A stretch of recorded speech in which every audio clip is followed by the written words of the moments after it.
వీళ్ళు చేసిన వీరవిహంగం పైన వీళ్ళ పైన కేసులు నమోదైన రోజాతో పాటు వీళ్ళు కూడా పద మనకి మళ్ళీ మంచి రోజులు పోయినాయి.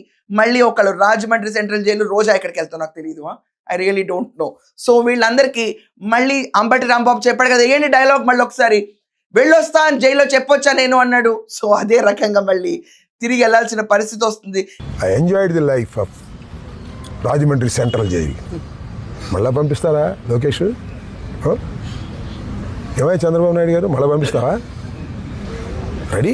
ఇక్కడ కూటమి ప్రభుత్వం నారా లోకేష్ చంద్రబాబు నాయుడు ఉండటం వల్ల ఎక్కలేదు, వీళ్ళు రెచ్చిపోయి చేసిన సీన్ల వల్ల వెళ్తున్నారు. నిన్న ఇంకా విచిత్రం ఏంటంటే వైసీపీకి చెందిన రోజారాణి ఈ ప్రొటెస్ట్ లో కూడా పాల్గొంది. వేయండి ఆమె విజువల్స్ ఒకసారి.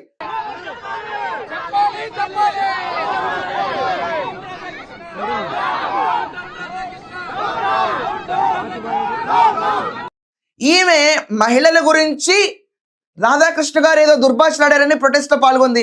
అమ్మా మహిళ, ఓ మహిళ, నువ్వు బంగళపూడి అనిత గారి గురించి ఏమేం మాటలు అన్నావో ప్రజలు మర్చిపోయినా మేం మర్చిపో.